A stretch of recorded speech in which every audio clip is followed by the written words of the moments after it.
bahwa beliau ditanya tentang al-mu'khadh min ahlihi wal mashur na'ti nutalliqu anhu. Seorang yang disihir, apakah kita boleh melakukan pengobatan dengan sihir agar dia terlepas? Maka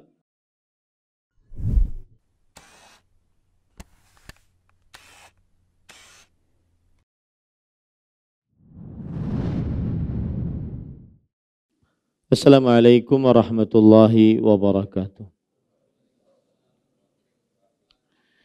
Bismillahirrahmanirrahim.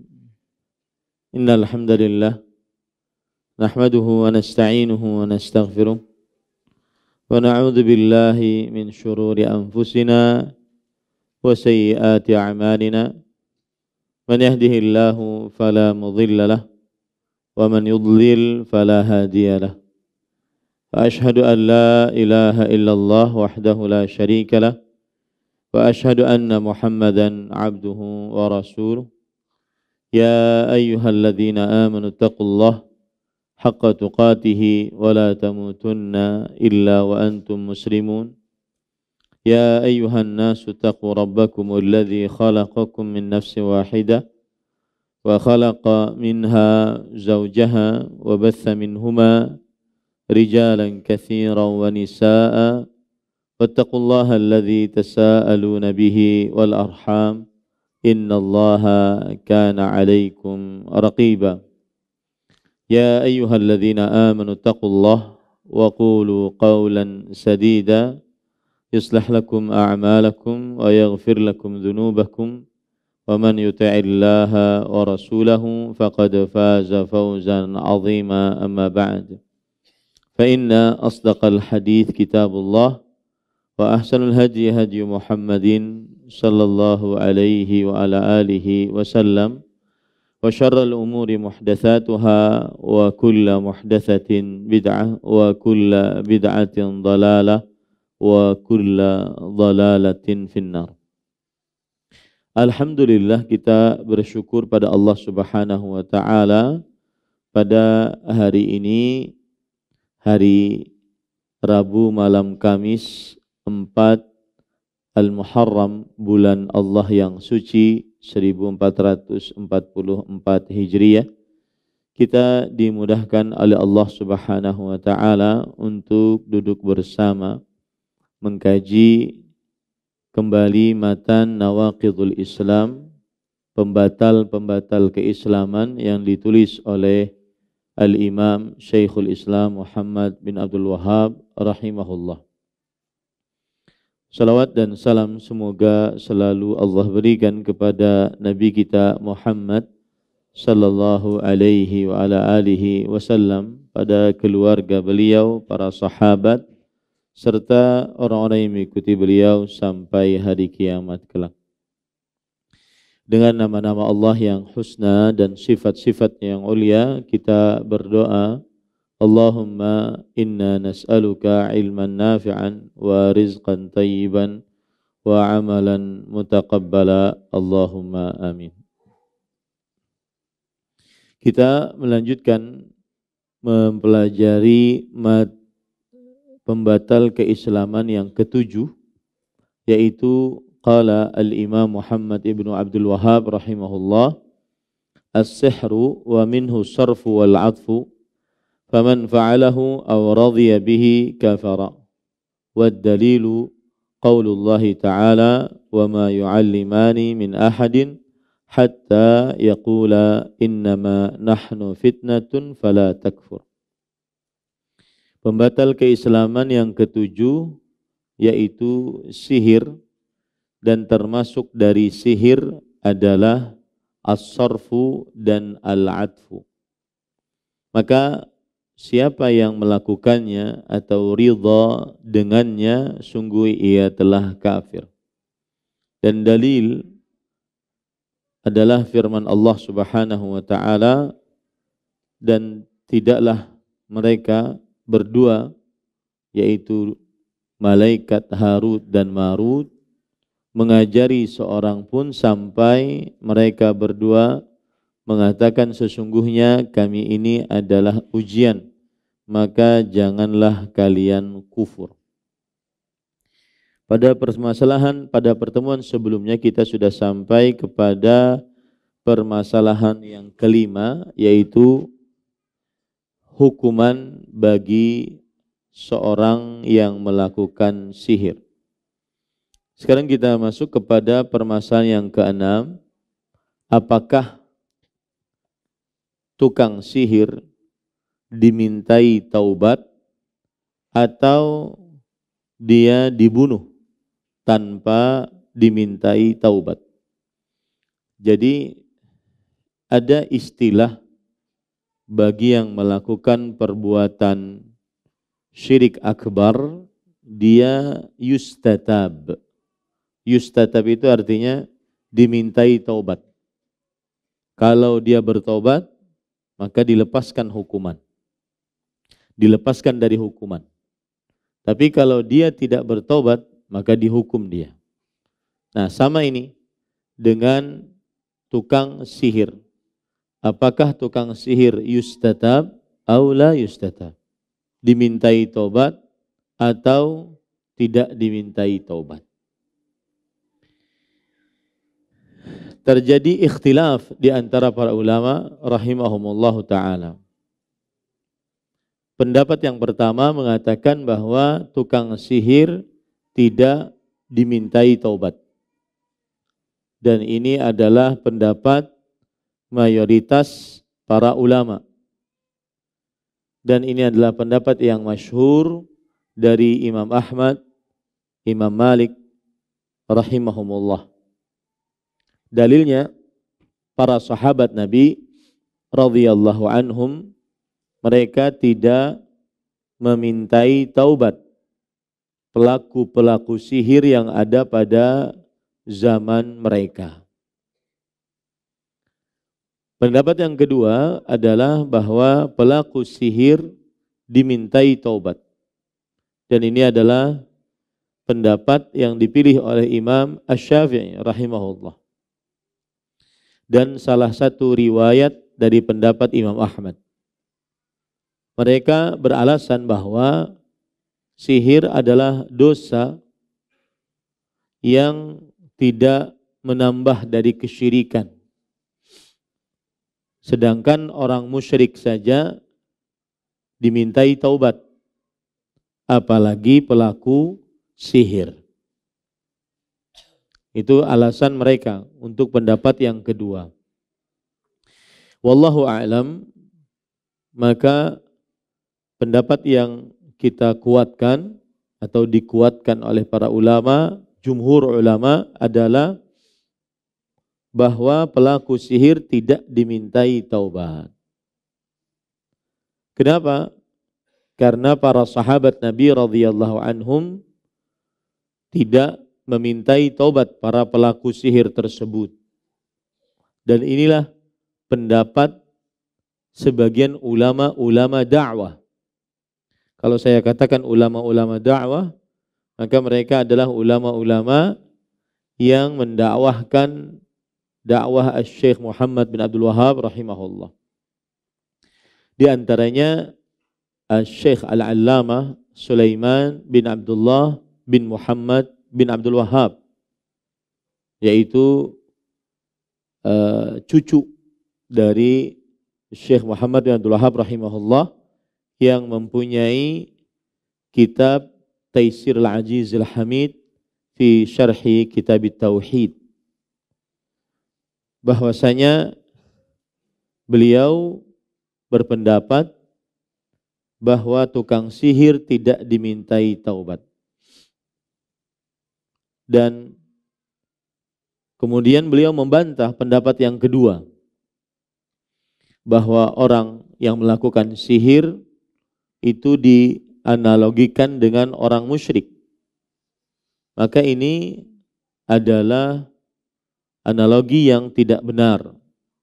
Karena tukang sihir lebih banyak kerusakannya dibandingkan orang musyrik. Kan beda antara sihir dengan musyrik, itu beda.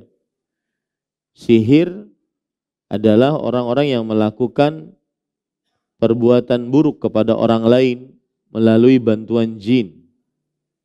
Sedangkan musyrik orang yang menyamakan selain Allah dengan Allah dalam perkara yang khusus milik Allah. Meskipun tukang sihir pasti melakukan kesyirikan. Tetapi tidak semua orang yang melakukan kesyirikan, dia melakukan praktek sihir.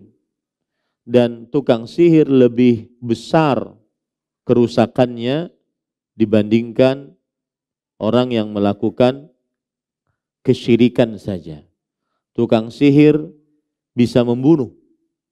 Tukang sihir bisa merusak keluarga. Tukang sihir bisa memutuskan hubungan rahim. Tukang sihir bisa memisahkan suami istri. Tukang sihir bisa memisahkan antara orang tua dan anak. Makanya tidak bisa dianalogikan tukang sihir dengan orang yang melakukan kesyirikan. Yang jelas, permasalahan yang keenam, pendapat yang dikuatkan adalah bahwa tukang sihir la yustatab, tidak dimintai taubat.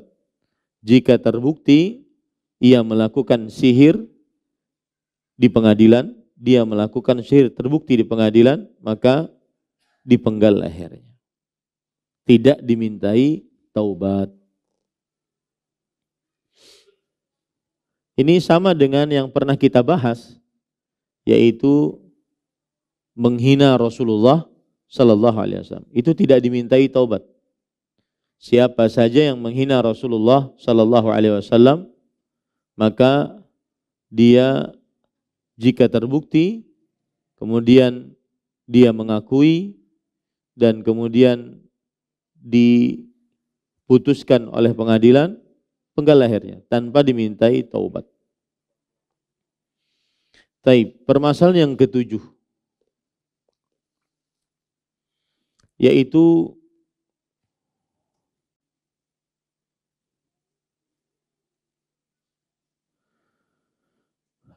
hukum mempercayai tukang ramal.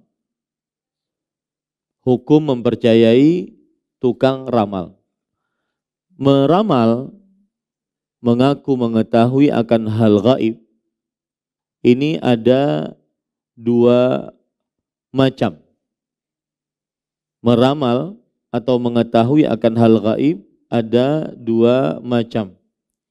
Yang pertama yang disebut dengan kahana. Pelakunya disebut dengan kahin. Yang pertama disebut dengan kahana, pelakunya disebut dengan kahin. Yaitu meramal yang kejadian-kejadian yang akan datang. Al-Imam Al-Baghawi, seorang ulama Islam abad ke-5 Hijriah, beliau di dalam kitab Syarhus Sunnah berkata, Al-Kahin huwa alladhi yukhbiru 'anil kawaini fi mustaqbaliz zaman wa yadda'i ma'rifatal asrar wa mutala'ata ilmil ghaib. Seorang kahin adalah yang memberitahukan tentang kejadian-kejadian yang akan datang dan mengaku mengetahui rahasia-rahasia dan mengaku mengetahui ilmu gaib. Inilah yang disebut dengan kahin, dan ini jenis meramal yang pertama. Jenis meramal yang kedua yaitu disebut dengan al-arraf. Disebut dengan al-arraf. Yadda'i ma'rifatal umur bimuqaddimati asbab yustadallu biha ala mawaqi'aha.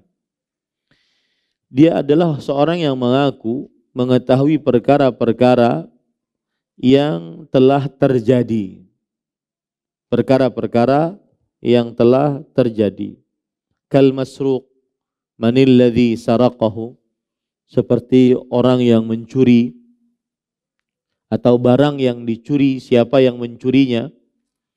Wa ma'rifati makani dhallah, mengetahui tempat seorang yang tersesat, wa indama tuttahamul mar'atu bizina fayaqulu man sahibuha, dan ketika seorang istri dituduh berzina atau seorang perempuan dituduh berzina, maka ia akan memberitahu siapa yang berzina dengan perempuan tersebut. Ini disebut dengan al-arraf. Dan ini adalah jenis meramal yang kedua di dalam ilmu sihir. Ilmu sihir tidak lepas daripada ramalan. Nah, apa hukum mendatangi tukang ramal dan mempercayai mereka? Disebutkan dalam hadis riwayat Imam Muslim dari salah seorang istri Nabi Muhammad sallallahu alaihi wasallam, bahwa Nabi Muhammad sallallahu alaihi wasallam bersabda, "Man ata 'arrafan fasa'alahu an syai' lam tuqbal lahu salatun arba'ina lailah." Siapa yang mendatangi arraf.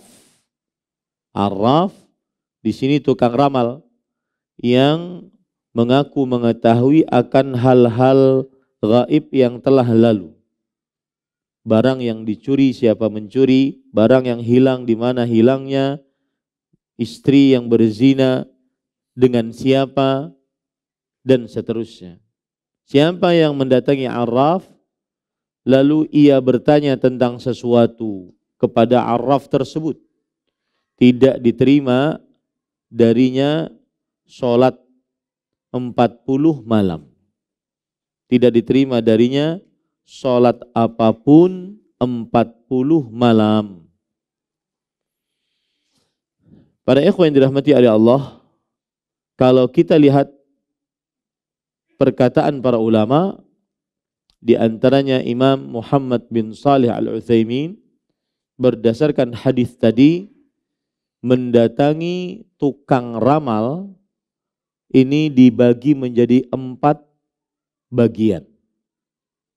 Yang pertama, hanya sekedar bertanya, sebagaimana yang disebutkan dalam hadis tadi, maka ancaman hukumannya tidak diterima darinya sholat apapun sebanyak 40 malam.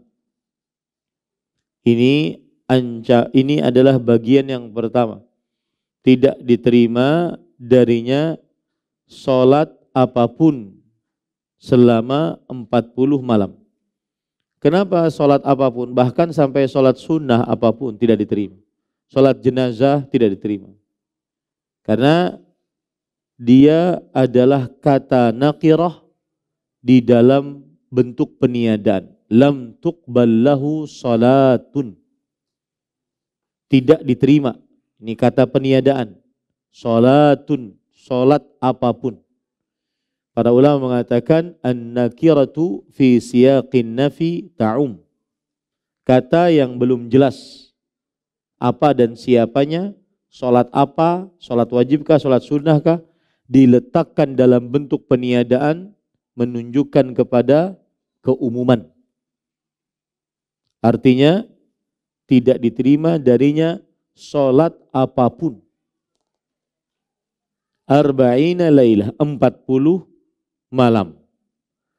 40 malam ini maksudnya adalah 40 hari siang dan malam.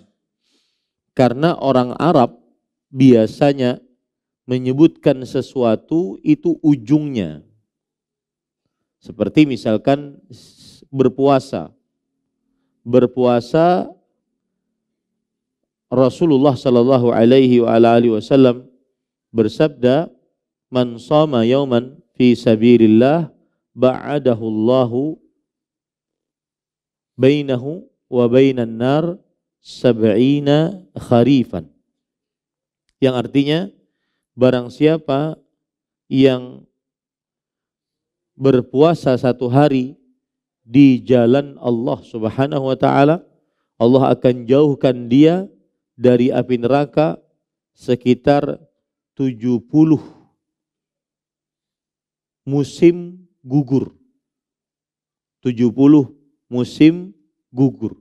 Musim gugur atau kharif adalah musim yang paling terakhir dari 4 musim di dalam sebuah negara.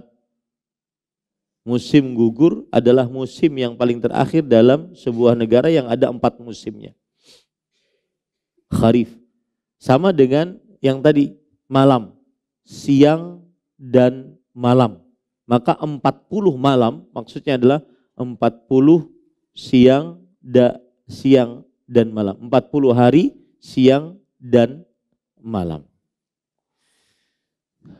Taib, dijelaskan oleh Imam An-Nawawi rahimahullah, makna tidak diterima darinya sholat apapun selama 40 hari 40 malam.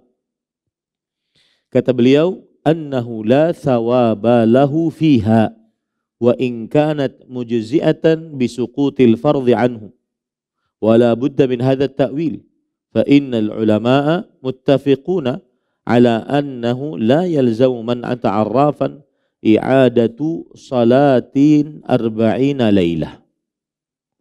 Kata Imam Nawawi rahimahullah, yang dimaksud tidak diterima sholatnya selama 40 hari hanya sekedar bertanya adalah tidak ada pahala apapun untuknya di dalam sholat-sholat tersebut selama 40 hari 40 malam tadi.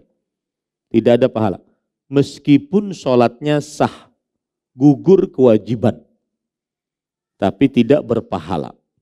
Sholatnya sah, gugur kewajiban, tapi tidak berpahala.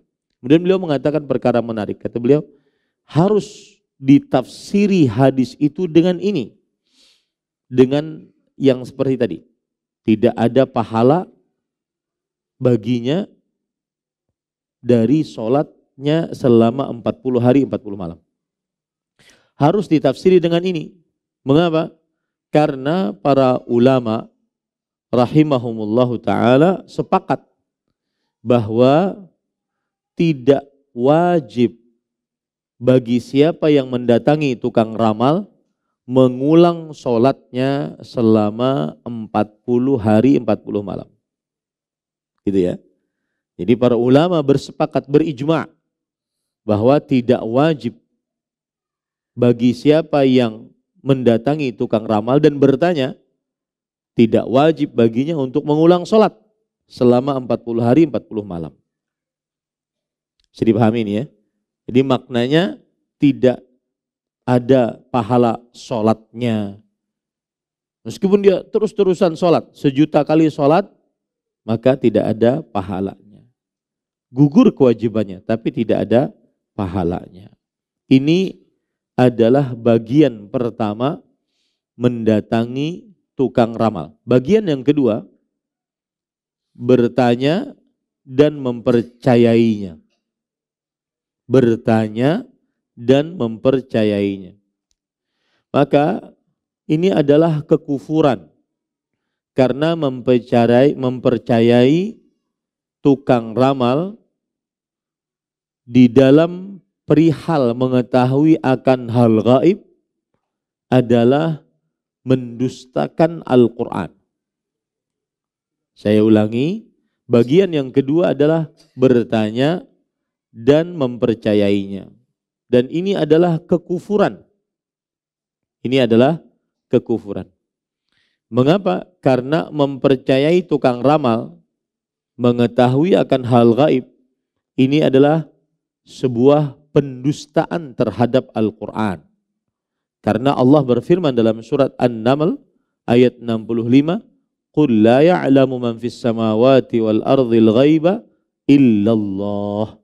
Katakanlah wahai Muhammad sallallahu alaihi wasallam, tidak ada yang mengetahui siapa yang di langit dan di bumi akan hal gaib kecuali Allah.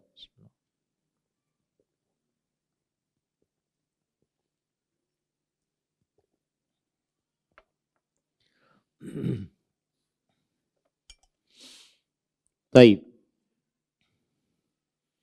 Berarti siapa yang percaya kepada tukang ramal, kafir.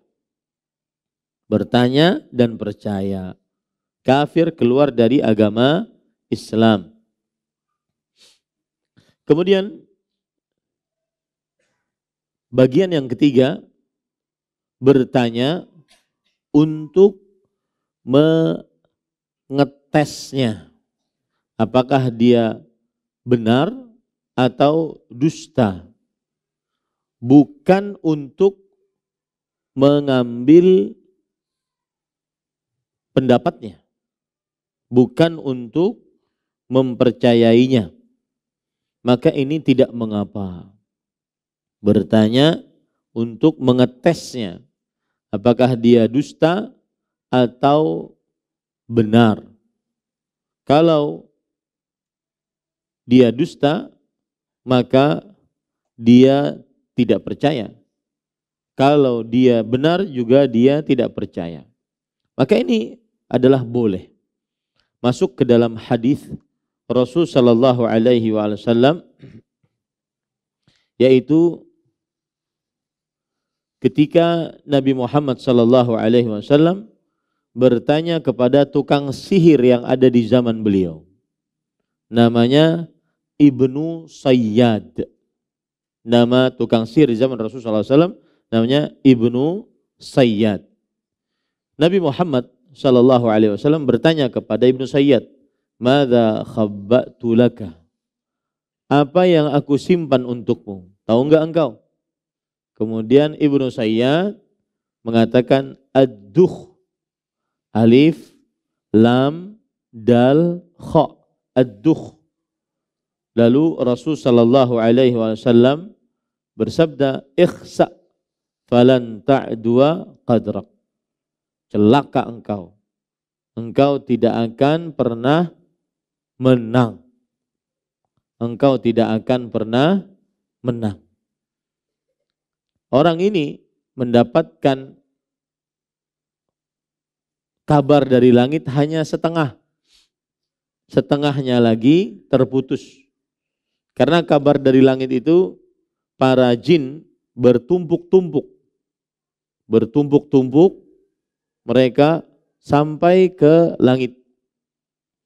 Kemudian mereka yang paling atas mendapatkan kabar dari langit ketika Allah berfirman kepada malaikat. Kemudian setelah itu jin yang paling atas mengabarkan kepada yang bawah. Kemudian mengabarkan kepada yang bawahnya lagi. Sebelum sampai kepada yang bawah, maka jin tersebut sudah ditembak oleh meteor. Makanya kadang-kadang tukang ramal tidak 100% dia dapat ilmu dari hal gaib. Hanya sebagian. Karena kabar yang didapat hanya setengah-setengah. Kadang kabarnya sudah lebih dahulu sampai ke bawah, baru meteornya datang. Kadang meteornya datang sebelum kabarnya sudah sampai ke bawah. Jadi kadang tukang ramal yang di bawah dari manusia hanya mendapatkan satu bagian dari kabar tersebut. Kemudian ditambahi dengan 99 kedustaan. Makanya tidak heran kita kadang mendapati tukang ramal mengatakan akan ada bencana yang besar. Habis itu dia diam. Gak tahu apa bencananya. Bencana yang besar. Atau akan ada yang jatuh merah. Rupanya pas kabar datang itu ya, yang dapat cuma habangnya aja.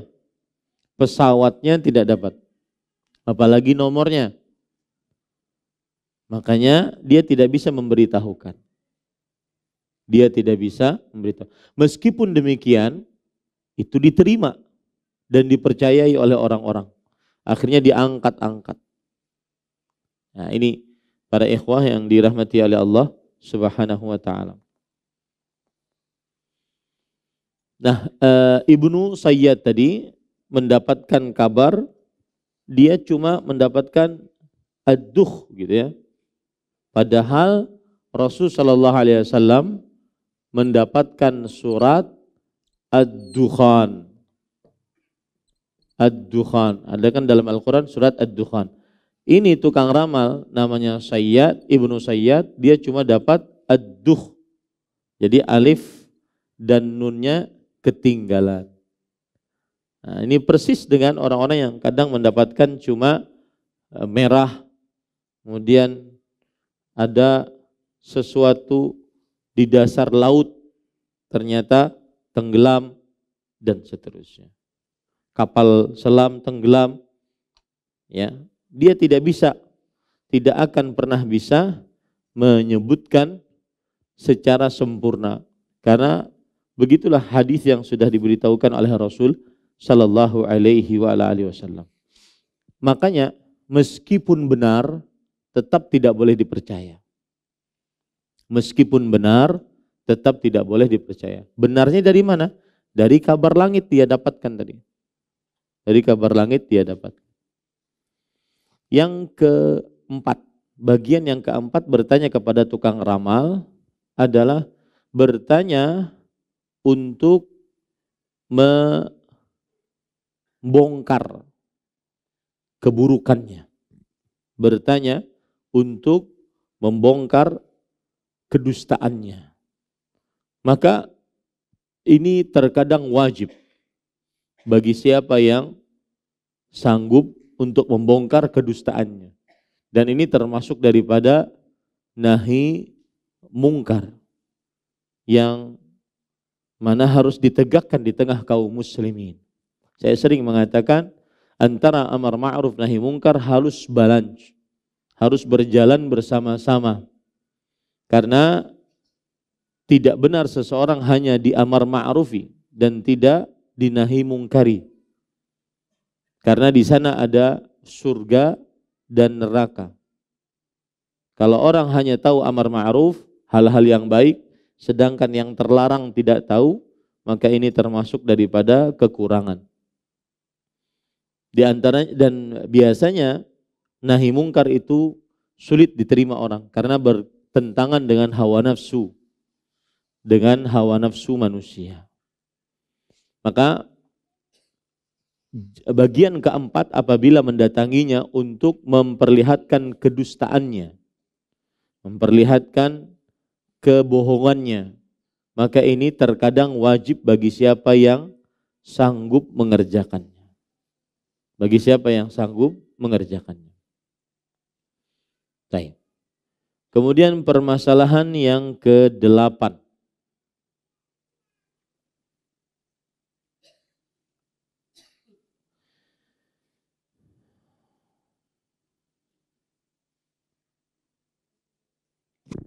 Baik.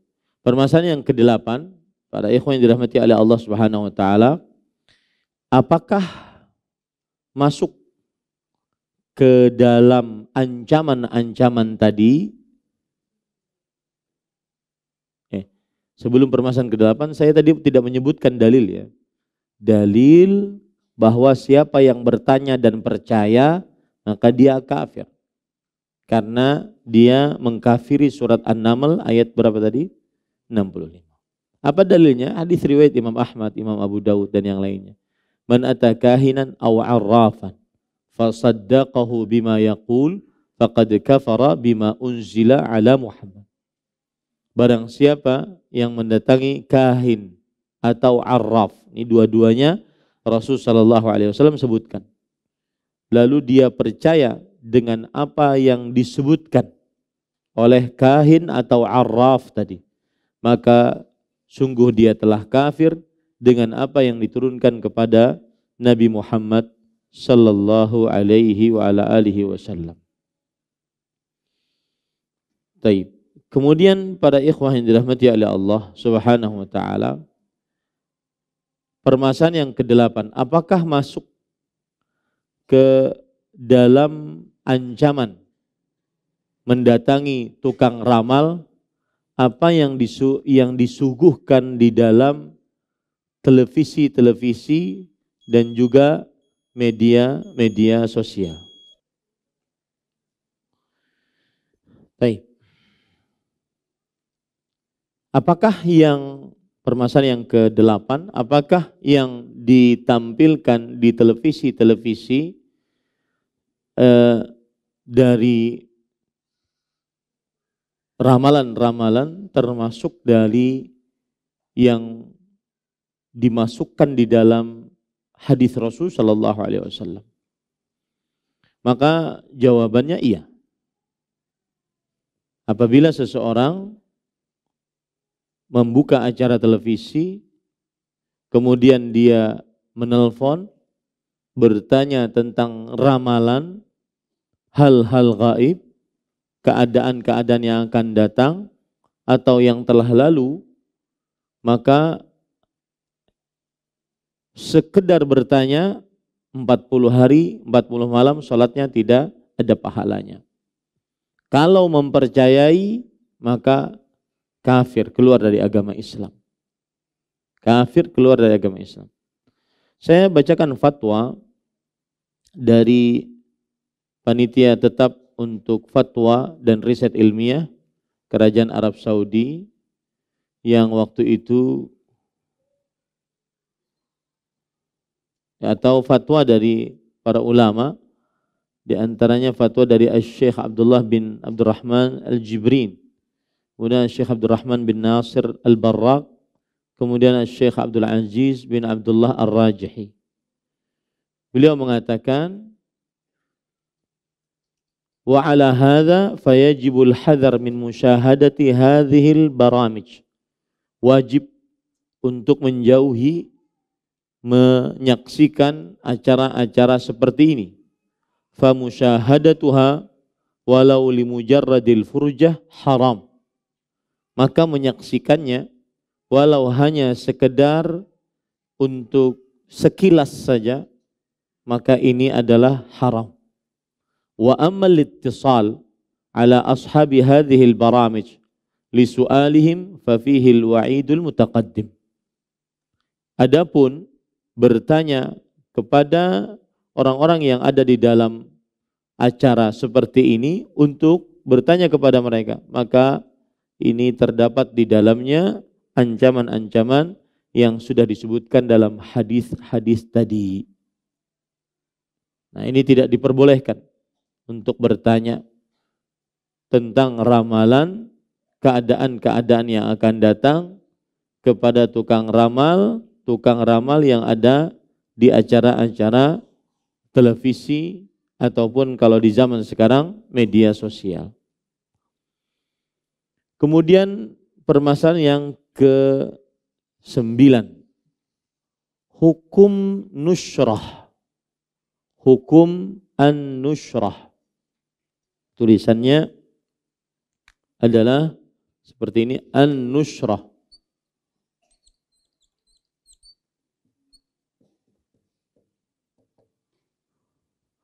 An-nusyrah.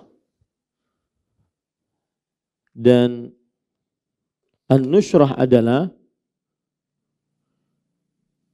melepaskan sihir dengan sihir. Melepaskan sihir dengan sihir pula. Ini kan lagi rame di dunia persihiran, pengobatan tradisional, memindahkan penyakit ke tempat yang lain, ke telur, ke dalam kelapa, ke kambing. Kalau ke kambing saya pernah melihat, menyaksikan secara langsung. Ya, orang-orang yang seperti itu. Kenapa Ustadz menyaksikan? Karena waktu itu belum tahu bahwa dia mengobati seperti itu.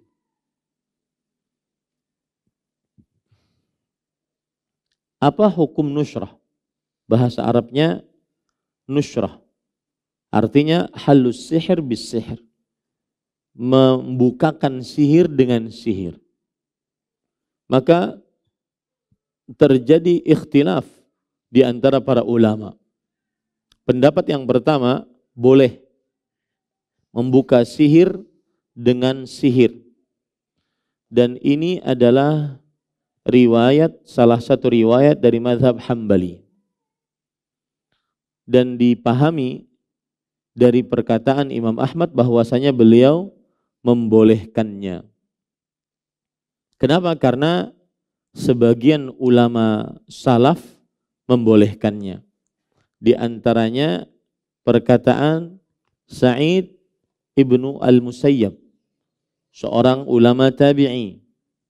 Disebutkan oleh Imam Al-Bukhari rahimahullah tanpa sanad di dalam kitab sahihnya, bahwa Sa'id ibnu al-Musayyab rahimahullah berkata, Imam Bukhari berkata, qala Qatadah, Imam Qatadah bin Da'amah As-Sadusi berkata, qultu li Sa'id ibnu al-Musayyab, rajulun bihi tabbun aw yu'akhadhu an imratihi ayuhallu anhu aw yunshar.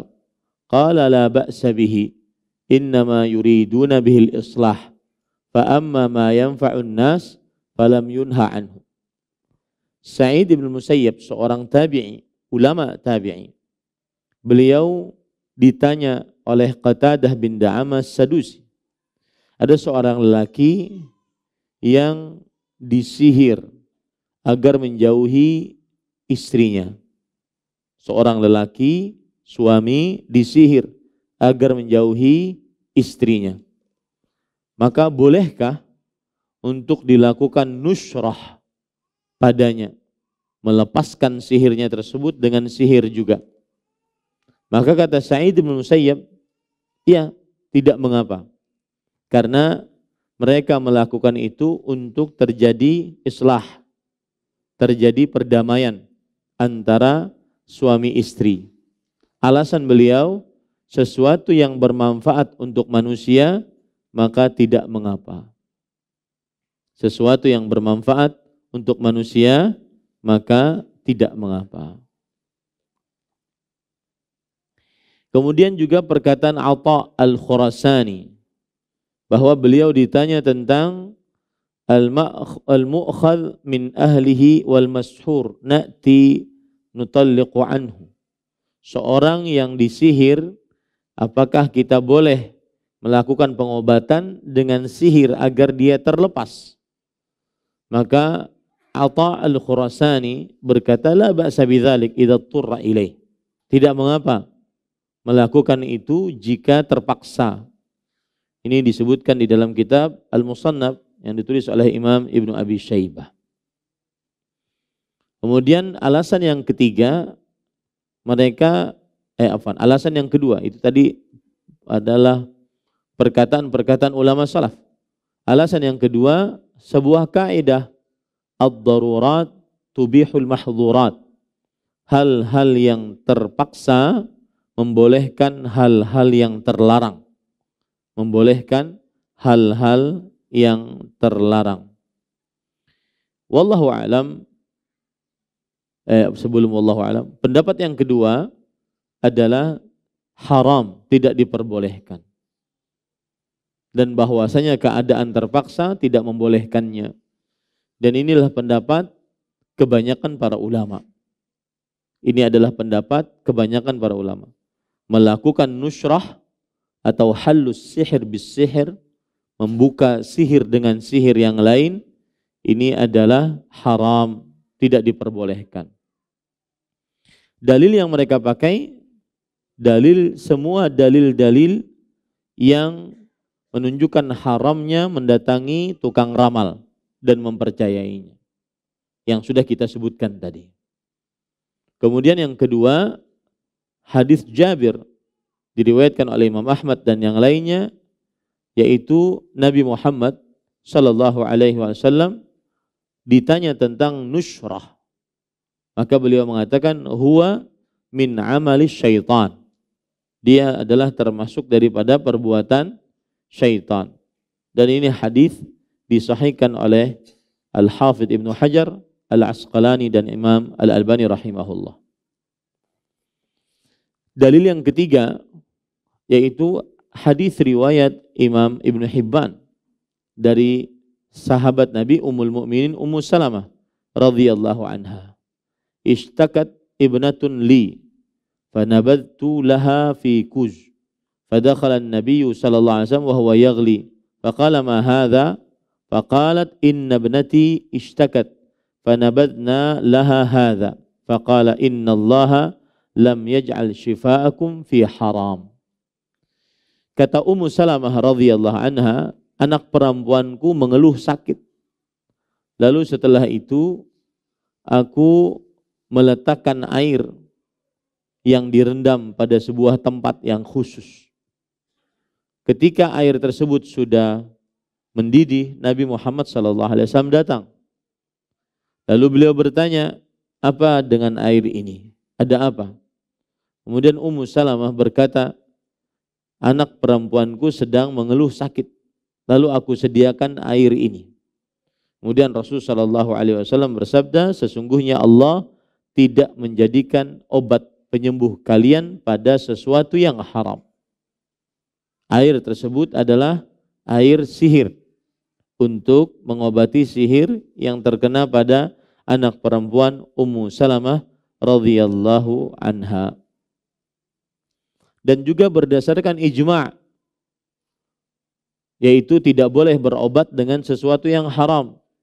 Sebagaimana dalam hadis riwayat Imam Abu Daud, Rasulullah SAW bersabda, wala tadawau biharam. Janganlah kalian berobat dengan yang haram. Kemudian juga berdasarkan perkataan dari Imam Bukhari, riwayat yang disebutkan oleh Imam Bukhari, perkataan dari Abdullah bin Mas'ud, Innallah lam yaj'al syifaakum fima harrama alaikum.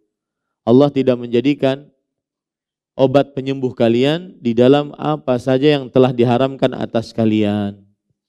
Maka tidak diperbolehkan untuk mengobati sihir dengan sihir. Dan ini saya pernah punya pengalaman. Waktu itu saya singgah, jadi waktu masih mahasiswa di Universitas Islam Madinah. Kemudian seperti bulan-bulan seperti ini kita libur musim panas. Lalu setelah itu saya singgah di Jakarta, di rumah teman saya untuk nanti besok pergi pulang ke Banjarmasin. Biasanya kalau kita pulang bawa air zam-zam banyak. Kemudian pada malam itu karena tahu saya datang, keluarganya datang. Ada keluarga perempuan mengeluh bahwa dia tidak bisa sholat. Kalau seandainya dia berdiri menghadap kiblat, bertakbiratul ihram, dan ingin baca surah Al-Fatihah, tidak bisa. Tapi kalau seandainya dia sedang tidak dalam keadaan sholat, maka dia bisa baca Al-Fatihah. Dan kita tahu, surat Al-Fatihah adalah rukun sholat. Tidak sah sholat seseorang tanpa membaca surah Al-Fatihah bagi yang sanggup. Nah, kemudian ternyata setelah diteliti, ditanya-tanya, perempuan ini beliau pernah kecelakaan. Kemudian kakinya luka parah. Kemudian dia pergi ke orang pintar untuk menghilangkan rasa sakit dari kaki tersebut. Setelah keluar dari orang pintar tersebut, rasa sakitnya hilang.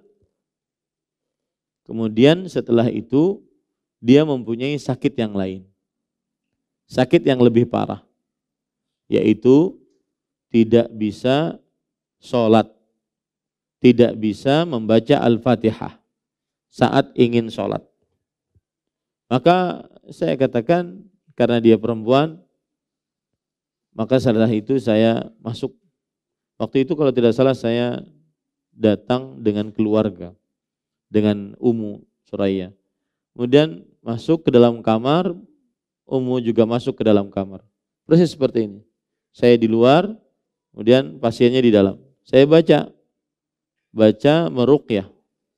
Dari Al-Fatihah, kemudian Al-Falaq, Al-Ikhlas, Al-Falaq, An-Nas, kemudian terakhir surah Al-Baqarah. Al-Baqarah saya baca dari awal sampai akhir. Makanya meruqyah itu capek. Ya, meruqyah itu letih, capek. Dan kemudian setelah baca Al-Baqarah sampai di ayat kursi dia kesakitan dan muntah-muntah. Dan saya tidak tahu karena di dalam. Saya hanya menyampaikan suara saya ke telinganya. Kemudian sampai 2 ayat terakhir dari surah Al-Baqarah pun juga muntah-muntah. Akhirnya setelah selesai, lalu saya suruh wudhu, kemudian sholat dan bisa. Kemudian dia cerita bahwa yang keluar dari saat muntah tersebut, dia melihat ada yang keluar dari perutnya. Yang keluar dari perutnya adalah semacam seekor tikus berbadan selain tikus. Maka ketika si perempuan ini bertanya kepada istri, apakah Ummu melihat tadi? Oh, saya tidak lihat. Ya. Entah apa perasaan Ummu saat itu. Karena di dalam sendirian. Ya, di dalam sendirian. Yang jelas dia cerita seperti itu. Nah, itu namanya melakukan nusyrah. Sakit di kaki, kemudian dimasukkan jin agar tidak sakit kembali. Itu namanya melakukan nusyrah. Menghilangkan rasa sakit dengan sihir. Maka sebagian ulama mengatakan kalau bermanfaat boleh.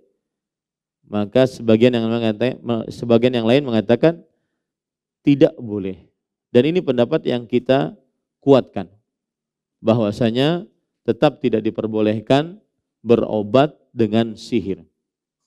Bagaimana proses bisa mengobati sihir dengan sihir? Jadi sihir itu selalu minta bantuan kepada jin.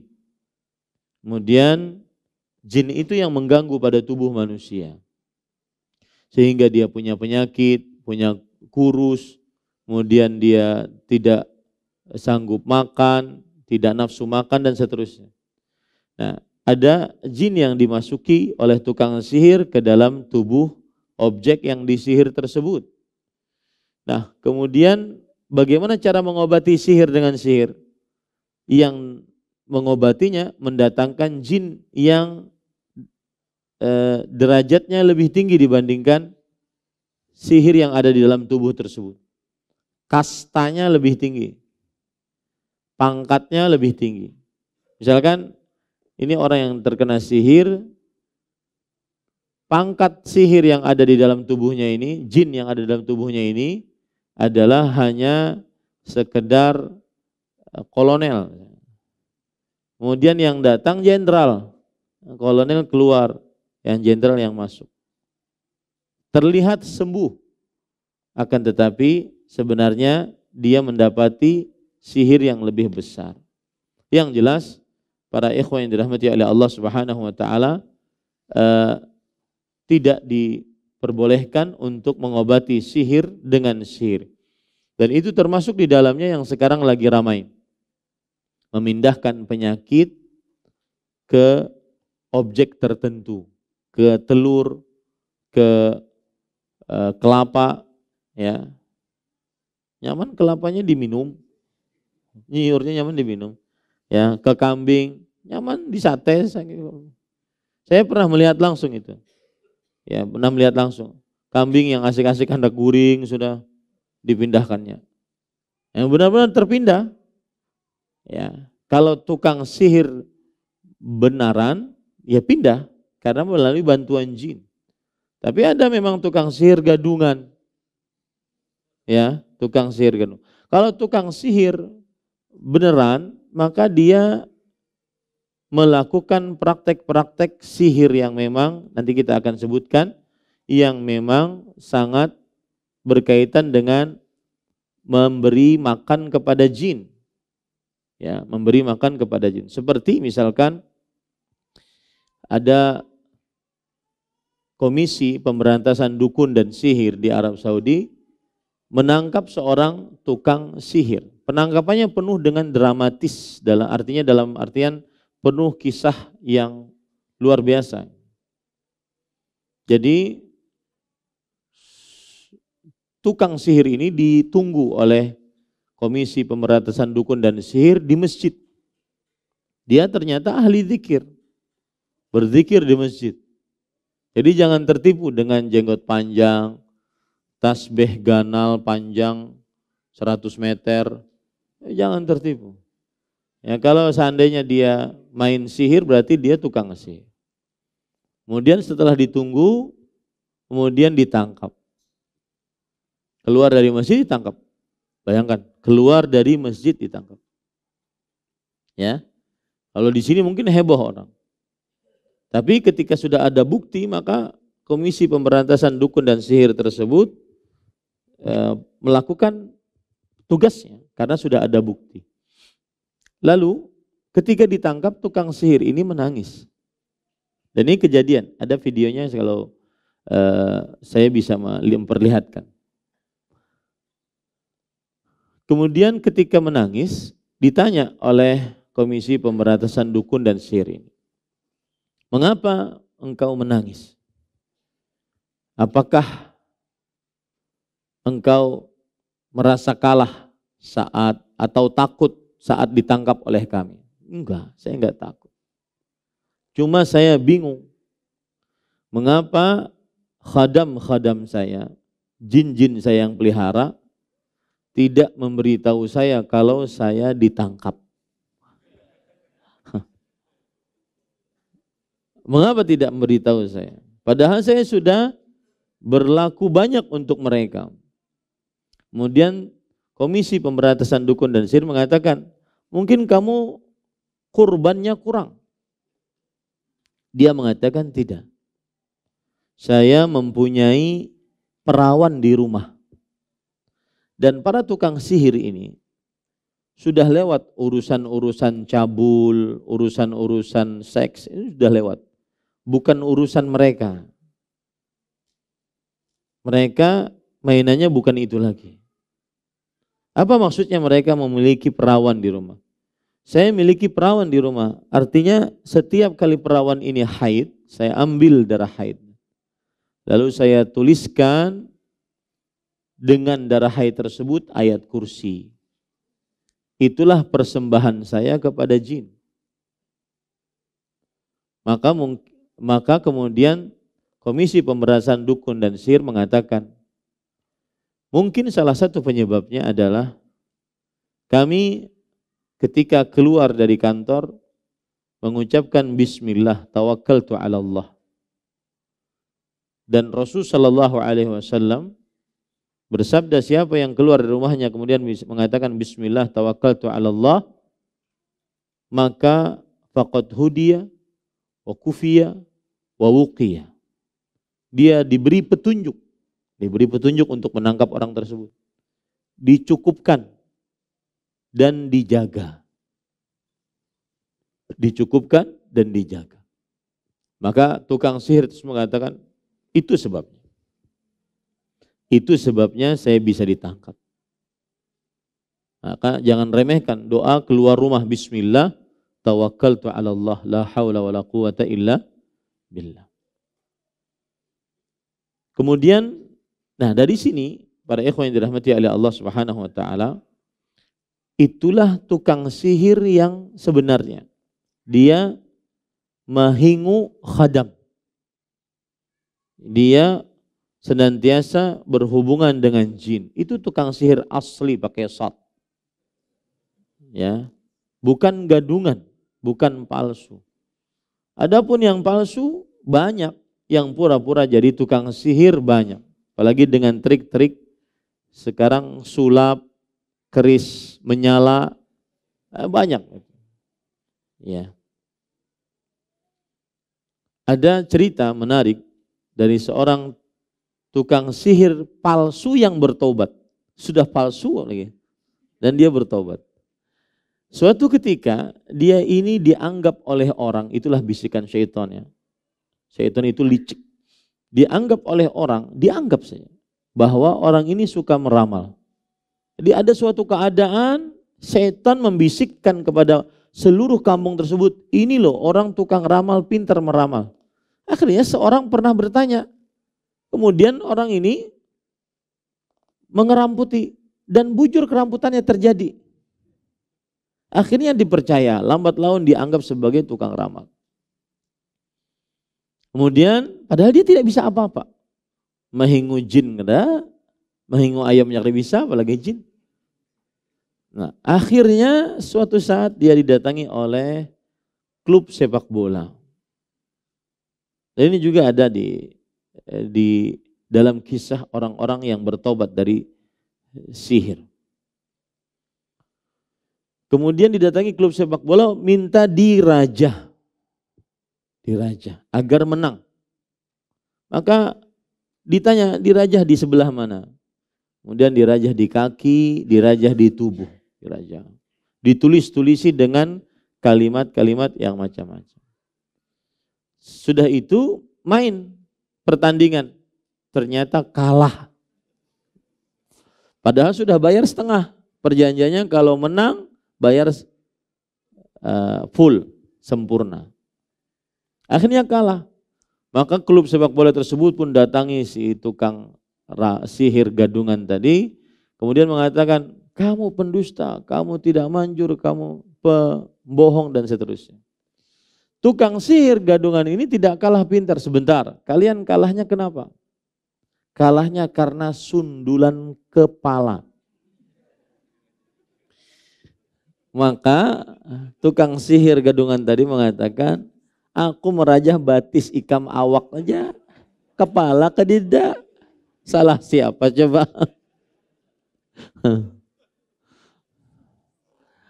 Kemudian juga ada kisah disebutkan oleh Komisi Pemberantasan Dukun dan Sihir. Termasuk dari tukang sihir gadungan adalah yang intinya tukang sihir itu semuanya ujung-ujungnya ingin duit. Ya, ingin duit.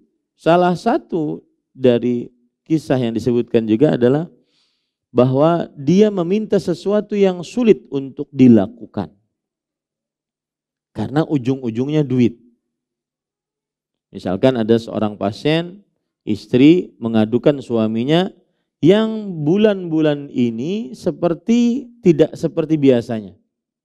Sang istri khawatir suaminya dipelet, disihir oleh perempuan lain.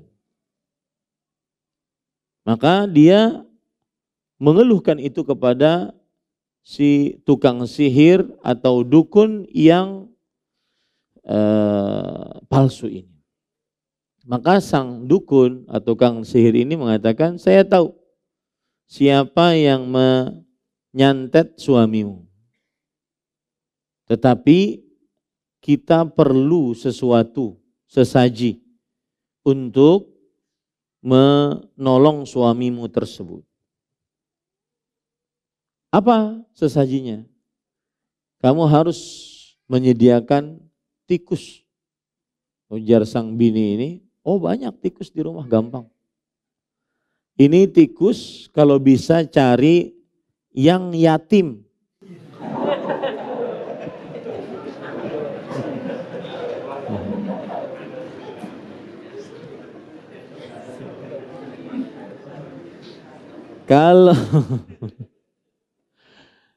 Kalau yatim kan ukurannya itu adalah yang belum baligh dan mati abahnya.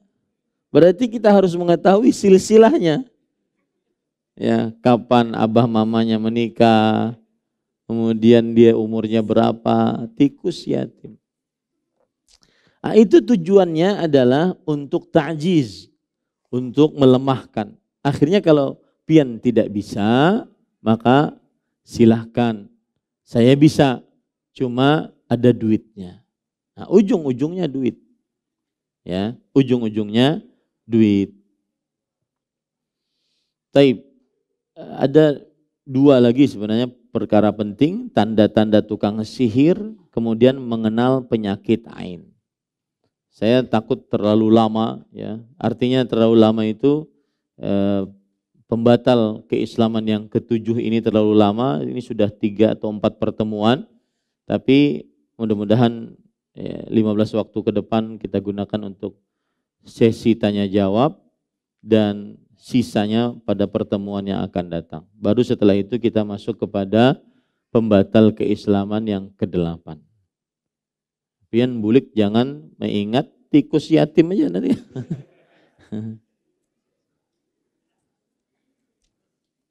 Ya masih karena ini banyak nih ada tanda-tanda tukang sihir, tukang dukun Kemudian apa bedanya sihir dan dukun?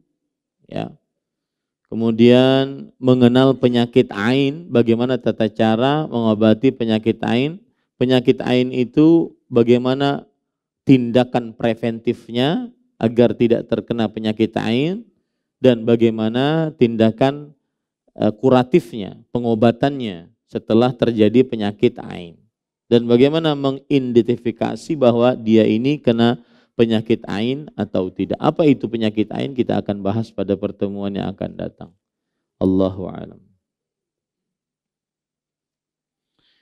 Terkait pembahasan tidak diterima sholat 40 hari 40 malam. Apa yang dimaksud itu ibadah 40 hari yang lalu? Ataukah 40 hari ibadah yang mendatang di masa depan? Yang jelas kapan dia mendatangi, maka mulai saat dan bertanya, mulai saat itu tidak diterima sholatnya 40 hari 40 malam. Allahu a'lam. Apakah hanya ibadah sholat yang tidak diterima 40 malam setelah mendatangi dukun, ataukah juga ibadah lain seperti puasa dan zakat? Yang ada di dalam hadis ibadah sholat. Ya, jangan pindah menambah-nambahi hendak yang lain lagi. Yang ada dalam hadis adalah ibadah sholat. Kalau seandainya di dalam praktek sihirnya terjadi kesyirikan, masuk ke dalam dalil umum. Lain asyrakta la yahbatanna amalu walau asyraku la habita anhum ma kanu ya'malun. Dalam surat Al-An'am ayat 88, surat Az-Zumar ayat 65, jika engkau wahai Muhammad sallallahu alaihi wasallam melakukan kesyirikan, maka sungguh amalmu akan terhapus. Jika para nabi melakukan kesyirikan, maka sungguh amal mereka akan terhapus. Ya. Adakah santet atau guna-guna dalam Islam? Tidak ada santet dan guna-guna yang diperbolehkan dalam Islam, karena ini tergolong daripada perbuatan sihir, dan itulah yang disebut dengan al-atfu awis sarf. Al-atfu itu artinya pengasih. Jadi ada lelaki melamar seorang perempuan, kemudian ditolak lamarannya, maka cinta ditolak, dukun bertindak.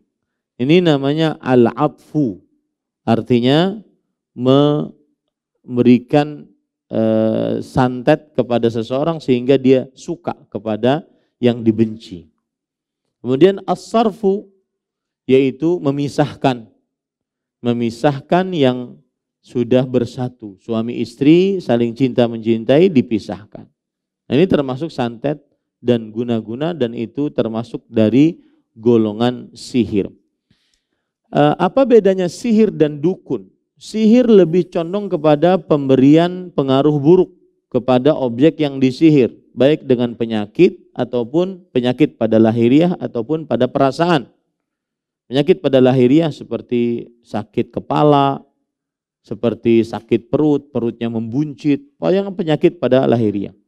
Atau penyakit pada perasaan, perasaan membenci setelah mencintai, perasaan ingin berpisah setelah bersatu, perasaan ingin menjauh setelah mendekat, dan seterusnya. Ini namanya sihir. Adapun dukun lebih identik dengan pengobatan. Pengobatan menggunakan kekuatan gaib. Itu dukun yang tercela. Adapun dukun beranak, maka tidak masuk ke dalam ini. Ya, dukun beranak, dukun pijat, ini tidak masuk.